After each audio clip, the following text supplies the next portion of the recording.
Good day! I am SHESHARENE P SORROSA, third year Bachelor of Secondary Education major in English. In this video, I will demonstrate an example of a performance-based assessment. With it, I will present to you an example of a holistic rubric and an analytic rubric. To begin with, performance-based assessment is a type of assessment that requires students to perform a task rather than letting them answer predetermined questions.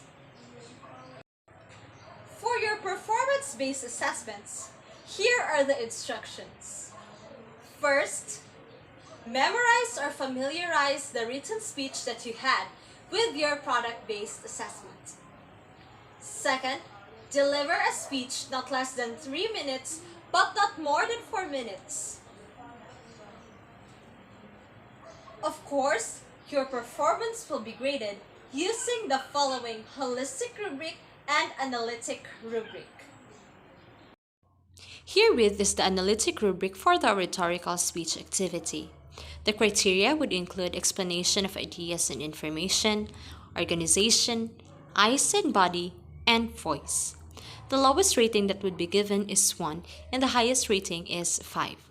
For the explanation of ideas and information, 1 point is given if the speaker does not present information and arguments clearly and logically, and selects inappropriate information and style for the task.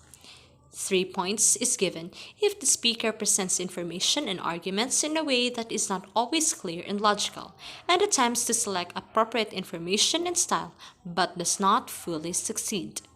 5 points, the highest, if the speaker presents information and arguments clearly and logically, and selects appropriate information and style for the task.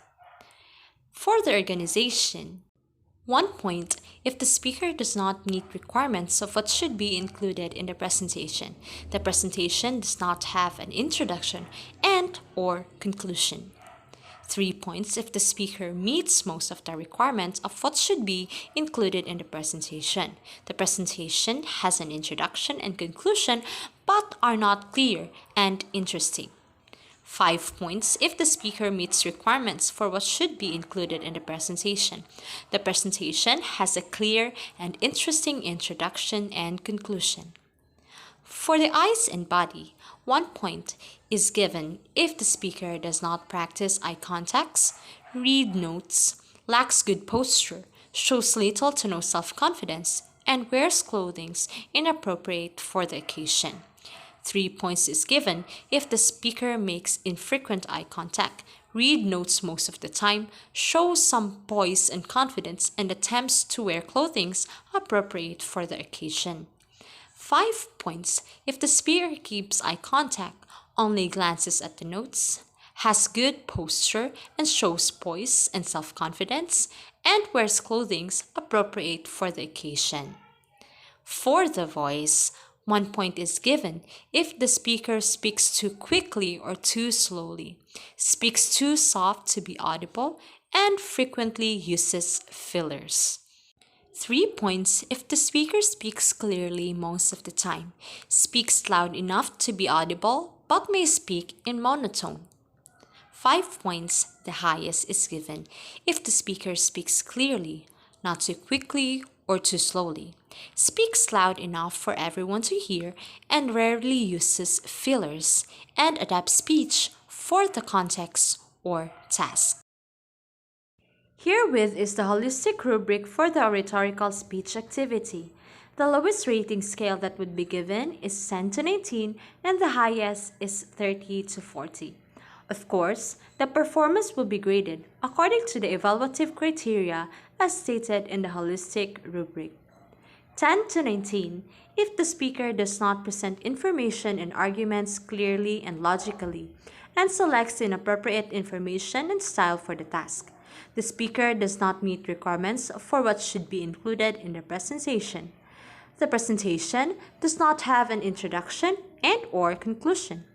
The speaker does not practice eye contact, read notes, lacks good posture, shows little to no self-confidence, and wears clothing inappropriate for the occasion. The speaker speaks too quickly or too slowly, or speaks too softly to be audible, and frequently uses fillers. 20 to 29.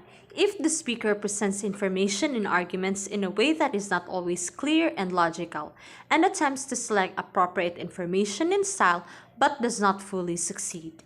The speaker meets most of the requirements for what should be included in the presentation.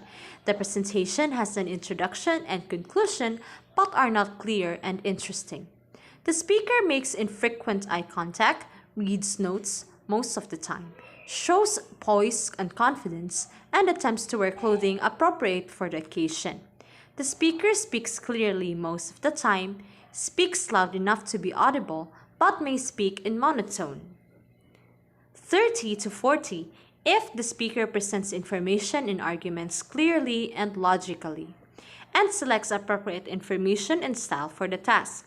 The speaker meets requirements for what should be included in the presentation. The presentation has a clear and interesting introduction and conclusion, and the speaker keeps eye contact, only glances at notes, has good posture, shows poise and self-confidence, and wears clothing appropriate for the occasion. The speaker speaks clearly, not too quick or too slow, speaks loud enough for everyone to hear, and rarely uses fillers, and adapts speech for the context of the task. Pandemic, quarantine, COVID-19. These are the things that echoes in our head as we wake up to the time when we lay our heads in our pillows, ready for another sleepless night. It was December 31 when the World Health Organization initially reported COVID-19. What a way to start our 2020, right? However, on March 11, 2020, it was declared as an outbreak, a world health emergency affecting not only China, its roots, but all the other countries in the world. I can still remember when we took the suspension of classes as a joke. We took it as a long vacation, basically enjoying the thought of it. But little did we know that the days would turn into weeks, weeks turn into months, and months turn into year, semester after semester in Google University. The pandemic has brought us in a roller coaster ride of emotions. We lived with great threats in our health and mental well-being. There was a time when the lockdown was implemented due to the massive infection. Later on, it was uplifted, and then again, implemented. Sometimes it makes us wonder, is this ever going to end? Are we be able to learn things in the four corners of our classroom again? Will there still be a time when we go out without the fear of being defeated by this unseen enemy? Or will there be nights wherein we will be able to sleep without the thoughts and worries that this pandemic has brought us? Me, being a daughter of a frontliner, always has to deal with the thought that what if my father comes home infected? Or, much worse, what if he never comes home again? Our frontliners are out there, risking their lives as we sit in the comforts of our homes, watching Netflix and doing TikTok videos. The anxiety that we feel is nothing compared to what they feel. So please, stay at home. Wearing your face mask and bringing your alcohol with you is already a big help. Following health protocols, maintaining social distancing, and never going through a day without a fervent prayer that we will get through this is already a great help. Sure, only time will tell. It takes faith, discipline, and of course, our cooperation for us to get through this pandemic. That is all. Thank you and have a good day. And that ends my video. Thank you and have a good day.